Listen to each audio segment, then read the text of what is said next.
Hello everyone, my name is Shivani Sridhar. Today's topic for risk management project is scope of risk governance.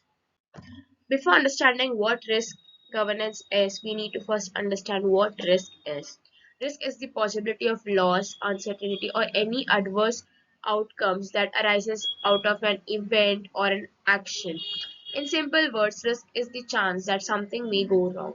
While in finance, risk means the possibility that the actual return on an investment will differ from the expected returns, and it may include a chance wherein you have to lose part or full amount of money that you invested in the investment.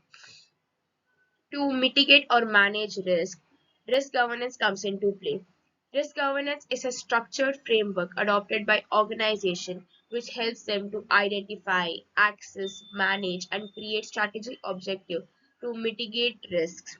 It clearly defines roles of board, senior management, risk committees, and overall risk exposure. We all know that risk means uncertainty about future, but risk governance is one step forward. It ensures that risks are properly identified, responsibilities are taken at the right level, risk management aligns with the organizational goals. Risk governance is more strategic and board level as compared to daily risk management. In India, Reserve Bank of India, SEBI, that is Securities Exchange Board of India, and Insurance Regulatory and Development Authority of India ensure strong supervision, capital adequacy, compliance, and transparency in the financial system. Now let us understand the importance of risk governance. First is ensures financial stability. Risk governance helps the organization to identify the risks way before and helps them to articulate ways that so that they are able to manage the risks well. This protects the organization from major financial losses by managing credit and liquidity risks effectively. Then second is protect stakeholders. Risk governance ensures that the organization is being transparent with the consumers or the investors about the risks that are involved before investing in the organization. This creates a sense of confidence within the organization and creates a good reputation among the investors. Then third is strengthens compliance. Risk governance establishes a system which ensures that the organization complies with the laws and regulations properly so that they can avoid penalties and legal issues. Then fourth is improves decision making.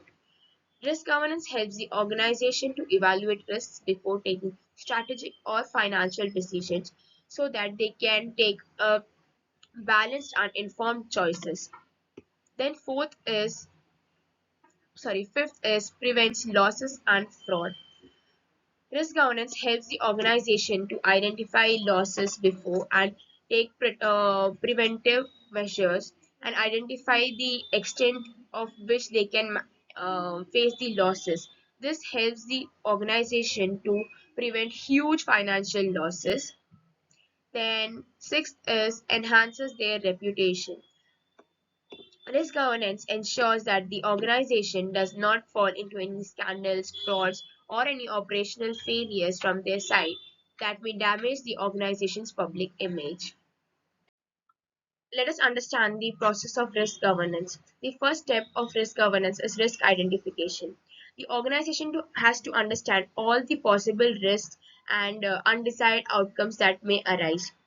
Second is risk assessment. After identifying all the risks and undesired outcomes, they have to understand to what extent they are okay with the risk and what impact those risks may have in their objectives or strategies. Third is risk mitigation. After understanding how the risks affect their strategies, the organization will create strategies that will help them to manage the risks and mitigate the losses that they may face. Fourth is risk monitoring. Implementing strategies won't be enough. It is important that the management creates a continuous track on their risks and how the strategies are being implemented to manage those risks effectively. Fifth is risk reporting. Um, it is important for the risk management committee or risk control committee to continuously communicate the risk status to the management and and, and tell them whether the managing strategies are being successfully implemented or not, and how effective are those strategies in controlling the risks. Let us understand how risk governance takes place in a practical scenario. So there's this bank that evaluates a large corporate's loan application. Before approving the loan, the bank will assign risk management team to assess the borrower's credit worthiness. The credit committee will review the risk exposure limits, whether the borrower has a good credit score or not.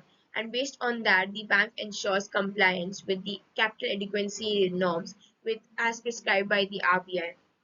Then the proposal is monitored and reported to the senior management, and then they will decide whether the borrower has a good reputation for returning the borrowed amount or not.